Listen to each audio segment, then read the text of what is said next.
Con los organizadores que si desean interrumpirme simplemente tienen que mandar un chat y ellos mismos o a través del doctor Timoteo me llegará la pregunta durante la propia charla y si no al final que tendremos un ratito de discusión.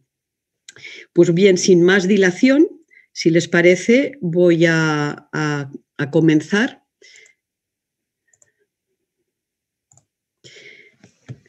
Con mi presentación. Vamos a ver si puedo hacer avanzar. Eso es. Y esta primera imagen, a mí me resulta muy difícil hablar de la genética, de las bases genéticas del trastorno mental, sin hacer mención pues, a los aspectos básicos de nuestra naturaleza como seres humanos. Y no tenemos que olvidar que, como el resto de las especies, los seres humanos pues, somos fruto de un proceso evolutivo, del efecto de la selección natural, operando durante millones de años y ya dentro de nuestra especie pues en los últimos 150.000 años o 200.000 años. Es decir, nuestro cerebro actual tiene todavía muchísimo que ver con el cerebro diseñado por la evolución pues en los últimos 80.000 o 100.000 años, donde nuestra especie vivió hemos vivido como cazadores-recolectores en contacto con la naturaleza. Pues bien, en ese contexto, ya en un contexto absolutamente, digamos, evolutivo y natural, no tenemos que olvidar que toda la presión selectiva pues ha estado dirigida a crear un órgano como es el cerebro, que no deja de ser un intermediario entre el ambiente y la conducta que desarrolla el individuo. Por tanto, el cerebro humano ha evolucionado en un contexto o como un sistema que tiene que ser muy sensible, muy plástico, muy rápido, a un contexto que está en continuo cambio, a un ambiente que es impredecible, que cambia, y por tanto el individuo tiene que desarrollar conductas flexibles y en la medida que son flexibles probablemente serán adaptativas y supondrán la supervivencia de los individuos. A todos nos resulta muy fácil imaginar cómo una enfermedad neurológica del sistema nervioso central puede alterar aspectos esenciales de una persona, del movimiento de la persona, incluso de la conciencia en el caso de las epilepsias, pero los trastornos mentales también son muy inhabilitantes para un ser humano a la hora de relacionarse con el ambiente y sobre todo con el ambiente social. En ese sentido, pues las enfermedades del cerebro pues son un gran hándicap para que una persona en un contexto social pues pueda desarrollar su vida sin la atención necesaria, sin el cuidado y sin el tratamiento. Este contexto evolutivo yo creo que es importantísimo, que no lo perdamos de vista. Iré mencionando alguna cosa sobre la marcha, digamos, pues para recordarnos la trascendencia que tiene este diseño hecho por la naturaleza. El cerebro humano es un proceso, o el desarrollo del cerebro humano, desde que somos un embrión pues hasta la vida adulta o la senectud, pues este desarrollo es un proceso que implica múltiples escalones, que está muy bien organizado, extraordinariamente bien organizado al dictado de los genes, pero también muy, muy dinámico. Muy dinámico prácticamente durante la mitad de la vida.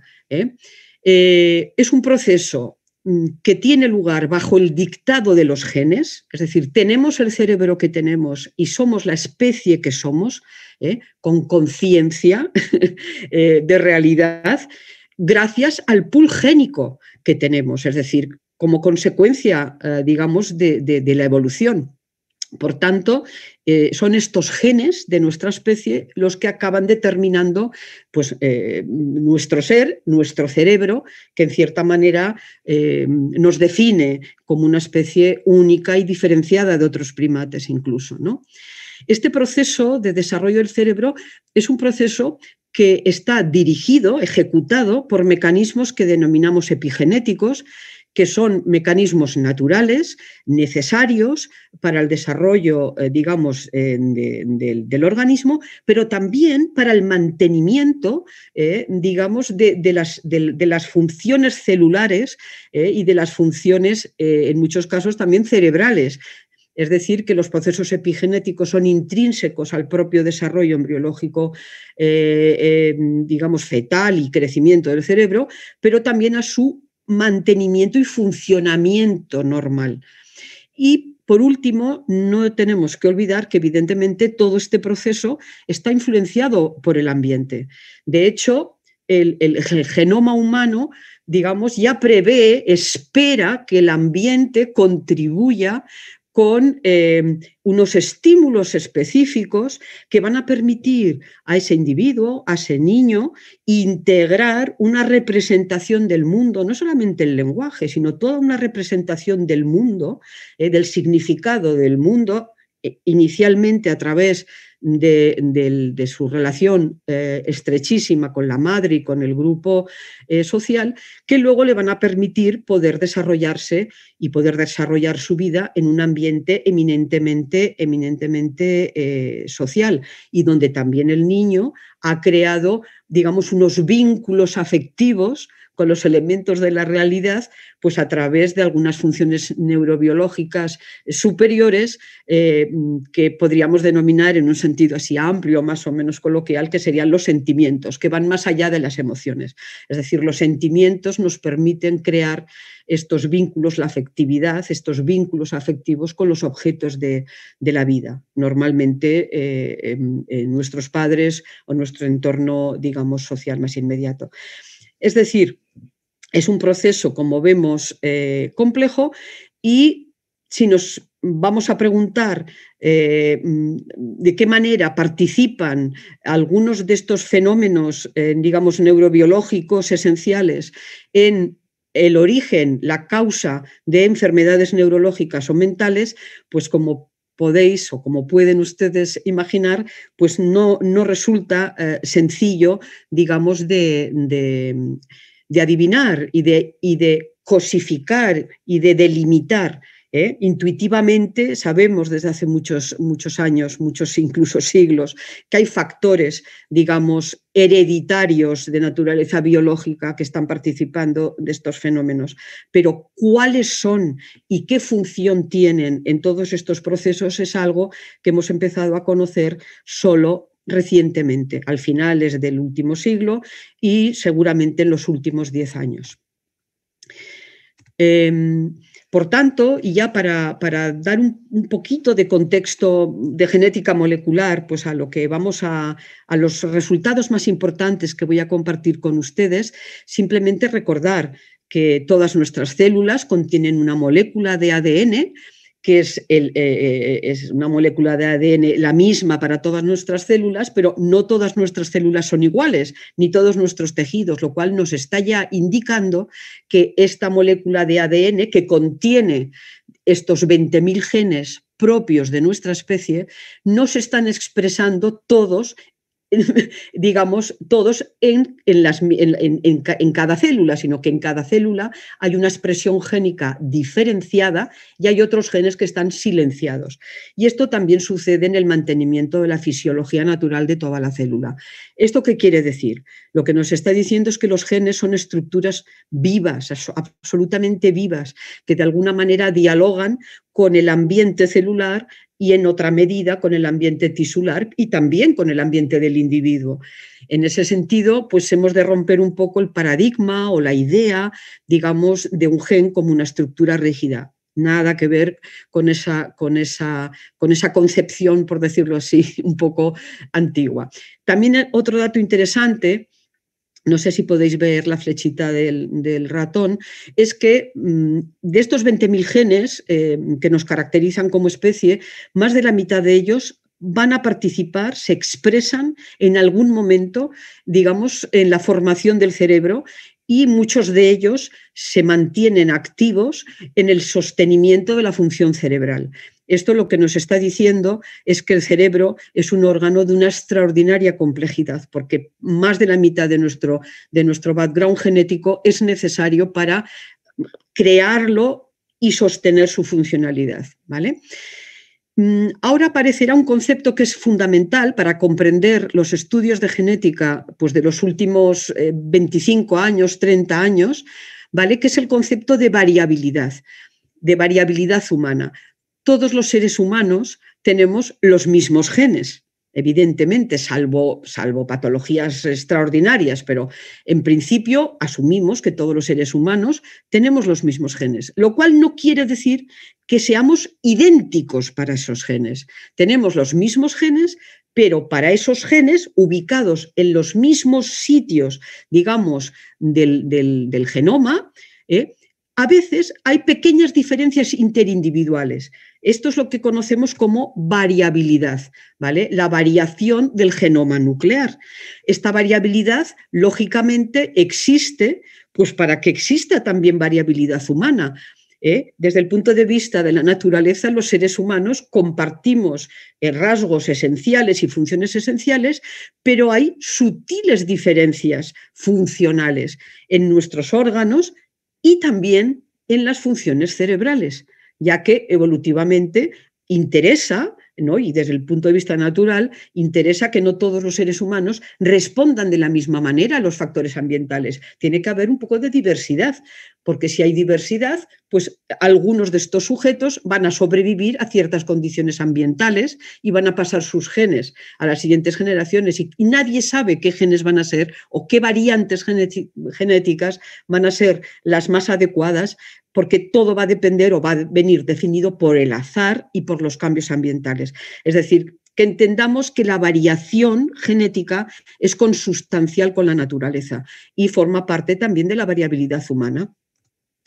Y dentro de esta variabilidad solamente quiero llamar un poquito la atención, porque es el elemento sobre el que se ha construido todas las evidencias genéticas moleculares de los últimos 10 años en enfermedades mentales y en enfermedades neurológicas, que es el concepto de Single Nucleotide Polymorphism, es decir, los famosos SNPs en el lenguaje un poco de los genetistas. ¿Qué es esto de los SNPs? Los SNPs no son más que variaciones de un único nucleótido. Aquí vemos que la molécula de ADN, nuestra molécula de ADN, tiene más de 3.000 millones de nucleótidos, es decir, tiene más de 3.000 millones de estas letras, timina, adenina, guanina, citosina, ¿de acuerdo? Esta secuencia de letras, más de 3.000 millones. Pues bien, dos individuos tomados al azar, fíjense que mayoritariamente este individuo A y este individuo B son para el mismo punto de su ADN idénticos. Este tiene una timina en el mismo sitio, el otro individuo también tiene una timina, una adenina. Vamos siguiendo la secuencia hasta que nos encontramos un punto en el que el primer individuo tiene una adenina y el segundo tiene una guanina. Es decir, son diferentes en este punto de su secuencia de ADN. Acabamos de encontrar un SNP. Hablaremos de SNP o de variante común cuando la variante G, por ejemplo, respecto a la variante A, la encontremos al menos en el 1% de los cromosomas de la población. Hablaremos, digamos, de una variante rara cuando la variante G pues aparezca pues, en uno de cada 1.000 o de cada 2.000 cromosomas del pool poblacional. Es decir, que aquí aparece otro concepto muy importante, que es el concepto de variante común y variante rara. ¿De acuerdo? Bien, si vamos a las variantes comunes, e incluso a las variantes raras, a las menos frecuentes, de una única base, fíjense que estoy hablando solamente de una única base, ustedes me dirán, bueno, ¿y esto qué significado tiene? En muchos casos estos SNPs no tienen mayores consecuencias funcionales, pero en otros casos estos SNPs se sitúan dentro de los genes, en zonas promotoras de los genes, en zonas reguladoras de la expresión de los genes y tienen algunas consecuencias funcionales, es decir, las proteínas que se fabrican en este individuo y en este otro individuo alrededor de esta zona donde puede haber un gen, pueden ser proteínas sutilmente distintas, que tengan unas funciones sutilmente diferentes, unas más eficaz, otras menos eficaz, etcétera. Es decir, que hay una parte de esta variabilidad común que puede tener una expresión, unas consecuencias funcionales, que nunca van a ser gravísimas, porque entonces esas variantes habrían sido eliminadas evolutivamente, digamos, del genoma. Y normalmente las variantes raras sí que suelen, digamos, tener unas consecuencias un poco más importantes sobre las funciones, en algunos casos, de los genes asociados a estas variantes. ¿De acuerdo? Bueno, por último, y como preconcepto importante para comprender pues, los dos trabajos fundamentales o los trabajos fundamentales que yo creo que definen la situación actual del conocimiento de la genética, del trastorno mental y de las enfermedades neurológicas, no solamente los nucleótidos, es decir, los SNPs que acabamos de explicar, sino que en el genoma también puede haber cambios un poco más, digamos, más grandes. Es decir, a veces en el genoma hay trozos, auténticamente trozos largos de muchos miles de pares de bases que a veces se duplican o se triplican.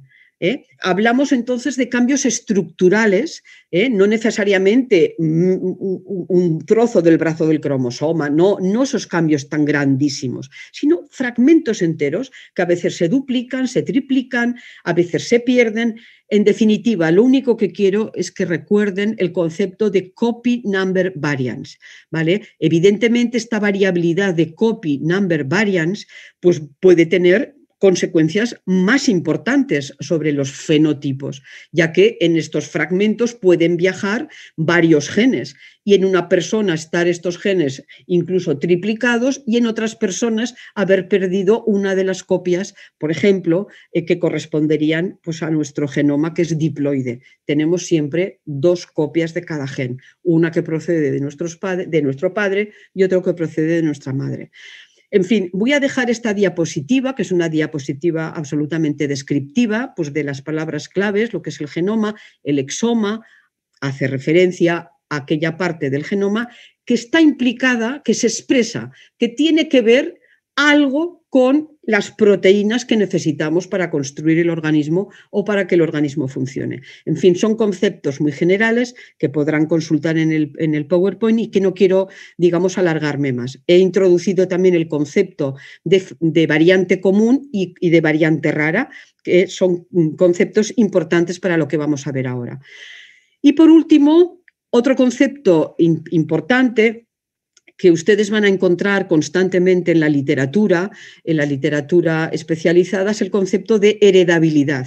El concepto de heredabilidad, que es un concepto como muy intuitivo, que parece que quiera decir herencia, etcétera, es un concepto un poquito más complejo y sobre todo es un concepto de naturaleza casi poblacional, es un parámetro casi estadístico. Ahora lo voy a explicar. Es muy común hablar de la heredabilidad, por ejemplo, de la esquizofrenia, y hablar de una heredabilidad que se situaría entre el 60% y el 80%. ¿Vale? Aquí tendríamos una gráfica donde la esquizofrenia, este diagnóstico psiquiátrico estaría situado aquí.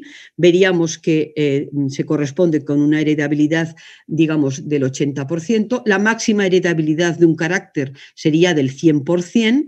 Es decir, y aquí ya vengo a introducir el concepto, solamente algunos caracteres monogénicos que se explican, digamos, por variantes debidas a un gen o a muy pocos genes, tienen una heredabilidad de 1. Hablamos de heredabilidad, y esto es importante, como una medida que nos explica la magnitud, es decir, de toda la variación que nosotros vemos en un grupo, en una población, la variación, la condición de sano y enfermo, por ejemplo, qué parte de esa variabilidad, de esa varianza que vemos en la población, puede ser explicada por factores genéticos. Por tanto, si estamos hablando de una heredabilidad del 80%, quiere decir que nos queda un porcentaje de hasta un 20% que debería ser explicado por otras causas no genéticas, esas diferencias entre esas dos personas. supongamos, una persona afectada por un trastorno y una persona que no lo está. Este sería el concepto de heredabilidad. Por tanto, hablamos de heredabilidad para referirnos a una medida de cómo explicar la variación del fenotipo y no tanto la causa, ¿vale? Y aquí ya voy a hacer la síntesis de todo lo que se conoce actualmente respecto a las bases genéticas, sobre todo de los trastornos mentales, ¿vale? En este modelo tendríamos los genotipos, es decir, la dotación genética de cada individuo, con sus variantes comunes y sus variantes raras en sus propios genes. Por tanto, digamos, no habría dos individuos iguales, solamente los gemelos monocigóticos se consideran estrictamente idénticos en la secuencia de su genoma. Es decir, cuando hablamos de enfermedad mental hemos de pensar en eso, en esa dotación genotípica que cada individuo tiene, y hemos de pensar en este fenotipo tan extraordinariamente complejo, ¿vale? Que es un trastorno mental, ¿vale? O una función cognitiva alterada o sencillamente los múltiples rasgos psicopatológicos que nosotros identificamos cuando estamos frente a una persona que está sufriendo un episodio de la naturaleza que sea. Dentro de ese episodio somos capaces de identificar rasgos diferenciales que afectan al humor, que afectan a la cognición, que afectan al contenido del pensamiento, que afectan al juicio de realidad, etcétera. ¿De acuerdo? Bien, por tanto, estamos ante un fenotipo de una extraordinaria complejidad.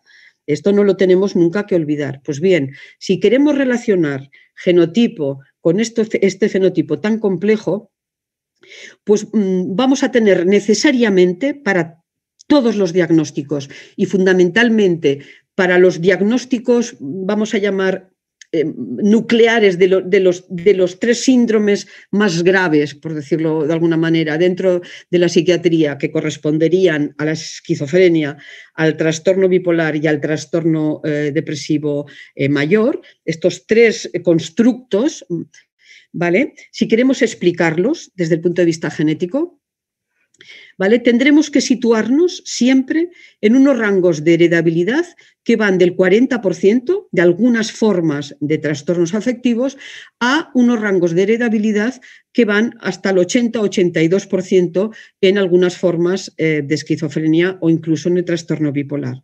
¿De acuerdo? Siempre vamos a estar en este rango de heredabilidades. Es muy difícil que una característica humana compleja tenga una heredabilidad menor del 40%. Los genes tienen mucho que decir, pero ¿cuántos genes? ¿Y qué genes son estos? Pues bien, el primer concepto que tenemos que quedarnos, digamos, hoy en nuestra mente, desde el punto de vista de esta ponencia, es que se trata de muchos genes. Y cuando hablamos de múltiples genes, estamos hablando de centenares de genes, incluso de miles de genes. Están participando para explicar estas diferencias entre un individuo afectado y un individuo no afectado. Centenares y miles de genes, ¿de acuerdo? Por tanto, estamos ante trastornos poligénicos. Eventualmente, estas alteraciones, digamos, o estos genes pueden estar incluidos en algunos de estos fragmentos que he comentado antes, que eran los copy number variants. Algunos de estos copy number variants los heredamos de nuestros padres, ¿vale? Y aparece una combinación, pues podemos decir, pues alterada o inadecuada en el hijo. Pero a veces estas reorganizaciones del genoma se producen cuando se está formando el óvulo o se está formando el espermatozoide. Y es lo que denominamos copy number variants de novo. Que esto es bastante común, de la misma manera que se pueden producir mutaciones puntuales o variantes puntuales de un solo nucleótido en estos procesos de formaciones del genoma. Y sabemos que la mayor edad de los padres, de los varones, va asociada asociada a un mayor número de mutaciones de novo. Y sabemos que la edad elevada de los padres es un factor de riesgo clásicamente descrito pues, en el último siglo en epidemiología en relación sobre todo a la esquizofrenia y a los trastornos del espectro autista. ¿Eso qué quiere decir? Que dentro de estos trastornos del neurodesarrollo, digamos, hay algunos individuos que pueden explicarse por este tipo de mutaciones de novo y sobre todo por este tipo de mutaciones de copy number variants que son mutaciones muy importantes. Pero fíjense que explican 1, 2 de cada 1000 casos. Es decir, este tipo de variación explica muy pocos casos de los que estamos viendo epidemiológicamente. La mayoría de los casos que estamos viendo en la práctica clínica, la mayor parte de las personas que sufren estos trastornos, las variantes genéticas implicadas son variantes genéticas comunes, son SNPs como los que acabo de comentar, situados pues, en familias de genes que tienen que ver pues, con el neurodesarrollo, con la respuesta inmune, con la sinaptogénesis, con mecanismos muy relacionados con la neurotransmisión, etcétera. Por tanto, estamos ante, en la mayoría de los casos, de trastornos poligénicos. Ahora ya podemos calcular esta carga mediante los Polygenic Risk Scores. El modelo es muy complejo, habría un efecto pleiotrópico, es decir, a veces estas variantes en los genes, estas variantes comunes, digamos, afectan al fenotipo, digamos, y pueden tener una múltiple afectación. Hay un efecto pleiotrópico, es decir, esa variante influye sobre distintas características, a veces de la propia célula o del propio tejido y, por tanto, del genotipo. También sabemos que existen fenómenos epistáticos, es decir, que dependiendo de la variante genética que yo tenga en un gen, la otra variante que tengo en el otro gen de al lado que también participa, pues, por ejemplo, en un mecanismo de receptor de un neurotransmisor, se va a ver afectada, es decir, que la variación en un gen afecta a la función de la variante en otro gen.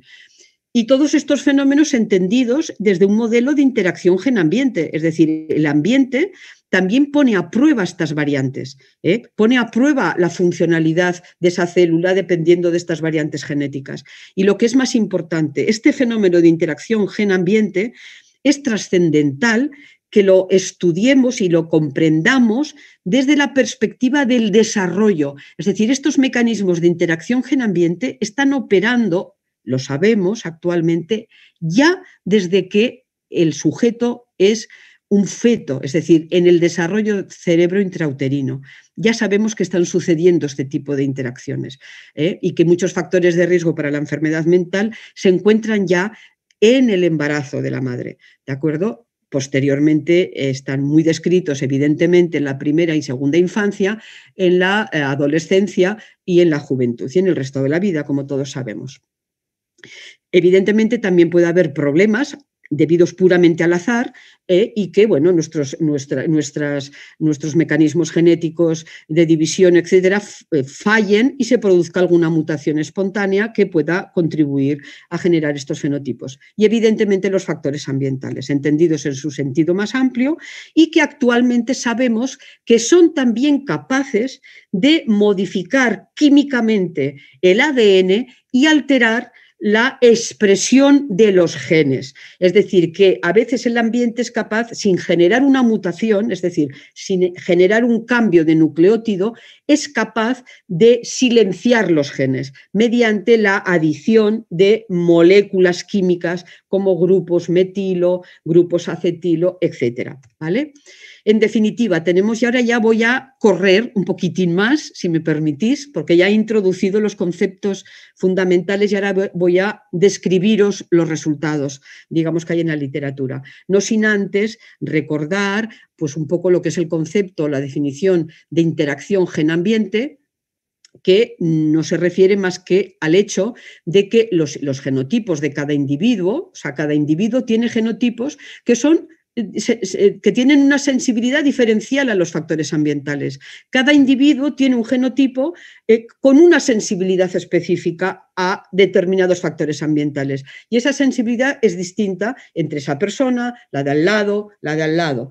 Esto es lo que se denomina interacción gen-ambiente. Aquí el ejemplo vendría dado por todos los individuos de la población estarían aquí en esta línea gris, todos los genotipos del grupo poblacional. Pues bien, si fuéramos a buscar y pudiéramos definirlos, veríamos que hay un grupo de personas en esta población que se caracterizan por tener genotipos protectores, ¿vale? Mientras que hay otra porción de personas en esa población, porque son variantes comunes, que tienen combinaciones genotípicas de vulnerabilidad. Son los genotipos positivos. ¿Eso qué quiere decir? Que frente a la aparición de un factor ambiental en el mismo momento de la vida, a los 10 años, los niños que tienen estos genotipos protectores tienen un riesgo de desarrollar pues, un estrés postraumático, tienen riesgo, pero es un riesgo pequeño respecto a cero. Sin embargo, estos niños, frente al mismo factor ambiental, tienen el doble de probabilidad de desarrollar un episodio de estrés postraumático, por ejemplo. Esto sería el modelo simple, sencillo, pero poblacional de la interacción gen-ambiente.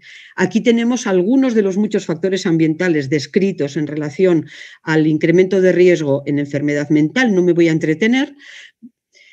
Y por último, decir que además de este mecanismo de interacción gen-ambiente, es decir, de cómo el factor ambiental pone a prueba nuestros genotipos durante el desarrollo, también estos factores ambientales son capaces de cambiar mediante estos mecanismos de metilación la expresión de los genes y, por tanto, modificar pues, la disponibilidad de ciertas proteínas frente a ciertas situaciones de estrés donde las células pues, necesitan poner en escena ciertas proteínas, por ejemplo, yo que sé, los factores neurotróficos, ¿no? Que frente al estrés, pues nuestras neuronas sacan los factores neurotróficos que hacen un poco de tampón en esas situaciones de alto estrés. Pues en estos casos, si ese gen que fabrica ese factor neurotrófico está metilado, pues habrá menos eficacia fabricando estas proteínas con ese factor protector. Y esto al final puede llegar a explicar, pues bueno, por qué en algunas personas se desarrolla después la sintomatología y en otras no. Los sistemas biológicos pueden estar diferencialmente protegidos. Que la enfermedad mental viaja en las familias, esto está muy bien conocido, es tan antiguo como la humanidad. Cualquier médico de familia un poco sensato que haya vivido en el mismo pueblo y que durante 2 o 3 generaciones sabe que en las familias viajan, digamos, vulnerabilidades para distintas enfermedades, incluidas las enfermedades mentales, ¿no? Este es el pedigrí de Virginia Woolf, de la familia de Virginia Woolf, que es un pedigrí, podríamos decir que podría ser bastante reconocible en personas, en familias donde hay trastorno bipolar grave, como en este caso era el caso de Virginia Woolf. Aquí vemos que había depresión unipolar recurrente grave ya en el abuelo, en la madre, que el padre tenía pues, un trastorno que ahora llamaríamos ciclotímico o de la esfera, digamos, de la bipolaridad, con una hermanastra de un primer matrimonio que tenía síntomas psicóticos. ¿Qué es lo importante de este pedigrí? Lo importante de este pedigrí es que estamos viendo fenotipos psiquiátricos que desde el punto de vista del diagnóstico del DSM-3 denominamos, digamos, terminológicamente con palabras diferentes, es decir, los estamos usando, digamos, o los estamos nombrando clínicamente con denominaciones distintas. Sin embargo, son los mismos grupos de genes los que se están combinando de alguna manera con los factores ambientales para darnos fenotipos sutilmente distintos dentro de una misma familia. Y aquí aparece el primer elemento que hemos de recordar. Es decir, las enfermedades mentales tienen un background genético poligénico de vulnerabilidad que en estos momentos carece de especificidad. Es decir, esos genes de vulnerabilidad están compartidos en mayor o menor medida por los distintos diagnósticos que estamos manejando actualmente en la práctica clínica. Por tanto, una historia familiar siempre es imprescindible para conocer verdaderamente qué persona o qué paciente tenemos delante y qué background genético está viajando, digamos, en esa familia. En ese sentido, todo árbol genealógico no solamente, digamos, es la historia de los genes, sino también de los factores genéticos, que normalmente también hay de los factores ambientales, que normalmente también viajan en las familias. Las formas de estar en el mundo, las formas de relacionarse, y no son totalmente independientes, por otro lado, de esos mismos genes. Es decir, que el modelo es de una extraordinaria complejidad. Esto que conocemos pues desde hace, por decirlo de alguna manera, desde hace siglos, pues evidentemente ha habido autores maravillosos como Ivid Gottesman, fallecido hace poco tiempo, que estudiando centenares y centenares y centenares de familias y grupos de gemelos, ya describió en los años 90, mediante estos estudios de familia, ya describió que había una genética cuantitativa y que heredar, o sea, tener un familiar afectado por esquizofrenia aumentaba la probabilidad de que en esa misma familia aparecieran personas afectadas por trastorno bipolar o por depresión mayor. Esto ya lo describió Irving Gottesman en los años 90 del siglo pasado, ¿vale? Y más recientemente, los investigadores escandinavos, que tienen sus 10 millones de habitantes, los 10 millones de suecos o los 8 millones de daneses o los 5 millones de finlandeses, en fin, están todos recogidos en una gran base de datos informatizada, permite a los investigadores escandinavos hacer verdaderos estudios poblacionales. Y aquí tenemos un estudio realizado usando toda la población sueca, donde se incluyeron más de 2 millones de familias nucleares, donde al menos hubiera una persona diagnosticada con esquizofrenia, para hacer el mismo estudio pues, que hizo Gottesman en sus tiempos, ¿vale? Y nos da este perfil, que voy a explicar muy brevemente. Es decir, aquí tendríamos en ordenadas la varianza, la heredabilidad, para entendernos, para comprender la heredabilidad y el fenotipo en el 100% de su varianza, ¿qué nos encontramos?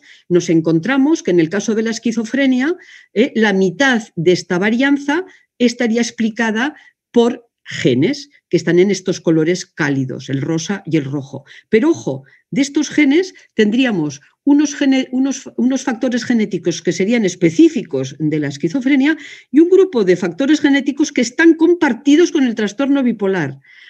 Nos quedaría un porcentaje de esta varianza, casi un 40%, que deberíamos explicarla por factores ambientales, de los cuales algunos de estos factores ambientales se compartirían con el trastorno bipolar y otro grupo de factores ambientales serían bastante específicos, digamos, del fenotipo que denominamos esquizofrenia según el DSM. ¿Vale? Doctora Lourdes. ¿Sí? Discúlpeme. 20 minutos. 5 minutos para terminar. Pues venga.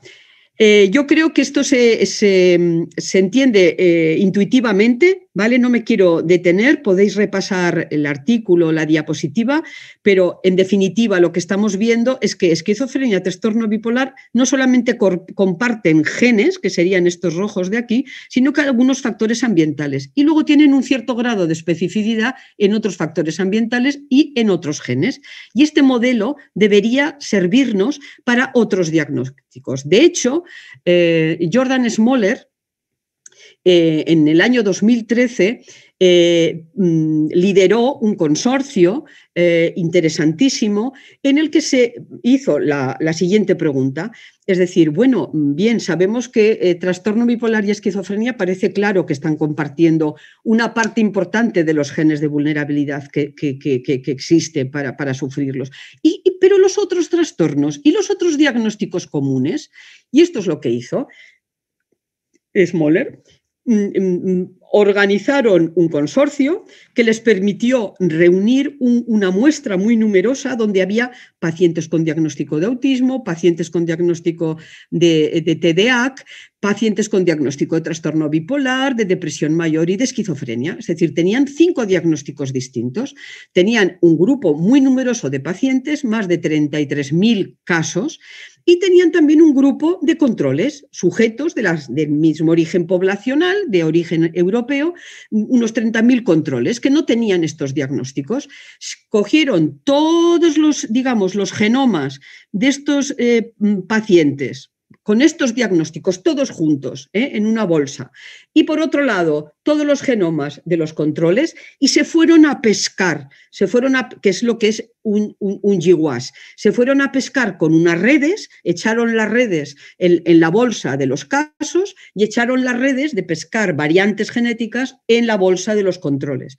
Y descubrieron que en la red de la bolsa de los casos aparecían una serie de variantes genéticas de SNPs más frecuentemente que en la bolsa de los controles, que son estos puntitos que aparecen por aquí arriba, ¿vale? Estos SNPs. Estos SNPs sabemos dónde se sitúan en el genoma y te conducen directamente a un gen. Cuando llegas al gen, puedes saber qué función tiene ese gen desde el punto de vista de la célula. Y de esta manera se ha ido construyendo, digamos, todo este mapa de variantes genéticas y genes de riesgo para los trastornos. Muy bien, esto es muy interesante, pero ¿qué es lo más interesante de este estudio? Pues que cuando se fueron a estos genes que aparecían más frecuentemente en la bolsa de los cromosomas de todos estos pacientes, se dieron cuenta que estas variantes de riesgo no eran específicas de las personas que tenían un diagnóstico de esquizofrenia o de trastorno bipolar, sino que estas variantes de riesgo estaban en todos los diagnósticos, ya no solamente en la esquizofrenia y el trastorno bipolar, sino que también aparecían en sujetos que tenían un diagnóstico de trastorno por déficit de atención o aparecían en sujetos con autismo. Es decir, que ese modelo de Shared, de genes de riesgo compartido, Smoller ya lo demuestra en 2013. Y ya muy recientemente, un trabajo recientísimo, de hace un par de años, se hacen la misma pregunta que se hizo Smoller, pero aquí en el saco primero de casos no solamente introducen los genomas de pacientes con diagnóstico psiquiátrico, sino que además introducen los genomas de pacientes con diagnósticos neurológicos, pacientes que tienen enfermedad de Alzheimer, que tienen epilepsias focales, que tienen stroke, antecedentes de stroke, etcétera. Es decir, introducen patología neurológica, ¿vale? Y se hace en realidad la misma pregunta que se hizo Smoller. ¿De acuerdo? ¿Y qué es lo interesante de este trabajo? Y con esto termino. ¿Qué es lo interesante? Pues que estos autores, fijaros, aquí simplemente para que tengáis una idea pues, de los diagnósticos psiquiátricos que se introdujeron en este gran megabolsas. Esto es un consorcio donde hay más de 1000 investigadores y donde participan todos los consorcios internacionales que durante años han coleccionado centenares o miles de personas con autismo, miles de personas con depresión, miles de personas, es decir, todos los consorcios que había en el mundo donde se disponía de los genomas de grupos diagnósticos están en este súper consorcio, ¿vale? Y estos son los distintos diagnósticos aportados por los diferentes consorcios. Fijaros que tenemos prácticamente, o sea, no sé si son 10, 12 diagnósticos. Por otro lado, también existen consorcios internacionales que buscan los genes de riesgo para Alzheimer o para la epilepsia o para la vulnerabilidad para el ictus o para la esclerosis múltiple o para la enfermedad de Parkinson, ¿vale? Para enfermedades puramente neurológicas. También les invitaron. Les pidieron esos datos de esos genomas, de esos grupos de pacientes neurológicos y los metieron en en esa misma superbolsa. ¿Y qué hicieron? Y también se preocuparon de tener una buena representación de la población general, donde no podían tener diagnósticos porque las personas no cumplían criterios clínicos de diagnóstico, pero se molestaron en caracterizarlas en funciones fundamentales, digamos, mentales y neurológicas de naturaleza cognitiva, de personalidad, por ejemplo, los Big Five, es decir, se molestaron en que todos estos controles, fijaros, casi 800.000 controles, pues estuvieran bien caracterizados para algunos, digamos, algunas variables o rasgos, entre comillas, normales de función mental o cognitiva. También se tomó el Body Mass Index, la estatura, el cardiograma, y se cogió también alguna patología no neurológica. ¿De acuerdo? En definitiva, se trabajó con casi más de 1 millón de personas, que o bien estaban en este gran saco de las patologías del cerebro o bien estaban en el saco, digamos, de la población general, bien caracterizada. ¿Y qué concluye este estudio? Y con esto termino. ¿Qué concluye? Ellos lo han sintetizado en un artículo resumen que va detrás del paper largo, lo digo por si lo queréis bajar del Medline, es muy sencillo acceder. ¿Y qué hacen? ¿Cómo lo representan? Lo representan con unos triángulos donde tendríamos en este lado de triángulo los diferentes diagnósticos psiquiátricos, podríamos tener todos las 10 bolitas azules, donde estaría representado aquí los 12 diagnósticos neurológicos y aquí abajo las características fenotípicas que os he comentado de cognición, personalidad. Ya termino. Y estas son las conclusiones. A ver si consigo. Y estas son las conclusiones. ¿Qué concluyen estos autores con este nuevo estudio? Primero, que existe un shared genético importante, una correlación importante entre los distintos diagnósticos psiquiátricos, ¿vale? Que además existe una correlación genética, un shared genético entre algunas de estas características psiquiátricas y rasgos cognitivos de la población general, como el neuroticismo, algunas conductas adictivas y los años de educación. ¿Qué más concluyen? Que esto es muy interesante. Que, sin embargo, a diferencia de las enfermedades mentales que comparten genes de riesgo entre ellas, no es así con las enfermedades neurológicas. Las enfermedades neurológicas, cada una tiene, por decirlo así, su grupo de genes particular y no comparten estos genes entre sí. Esto es un hallazgo muy interesante. No solamente esto, sino que en general ningún trastorno neurológico comparte genes con los diagnósticos psiquiátricos, a excepción de la migraña, que tendría una pequeña correlación menor del 50% con el trastorno depresivo mayor o el trastorno por déficit de atención y hiperactividad. ¿De acuerdo? De la misma manera que algunos de los rasgos que se han estudiado en la población general tampoco son completamente independientes entre sí. Es decir, los genes que explican el neuroticismo probablemente explican también la capacidad que tiene una persona de adaptarse, digamos, y de cumplir los años de educación, ¿vale? Y por último, eso sí, aparece, digamos, una relación en algunas de estas características, digamos, cognitivas básicas, que están en todas las personas sin diagnósticos, con algunos rasgos propios de diagnósticos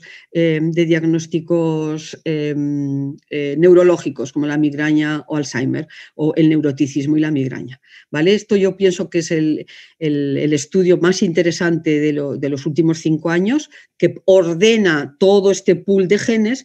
Y aquí ya, para terminar, os dejo este artículo que tiene algunos años, pero que es un artículo escrito por un grupo de psiquiatras dedicados a la genética psiquiátrica, donde de alguna manera dan una serie de recomendaciones, digamos, de la utilización de estos datos de la genética molecular, pues en la práctica clínica cotidiana, ¿no? Es un trabajo muy destinado, pues, a residentes de psiquiatría, etcétera, donde de alguna manera, en base al conocimiento actual, pues ponen los puntos sobre las íes, ¿vale?, respecto al uso de algunas de las técnicas moleculares que ahora mismo están disponibles. Básicamente recomiendan el uso de chips de diagnóstico molecular para casos muy, muy, muy específicos de autismo muy particulares o de algunos trastornos cognitivos muy particulares.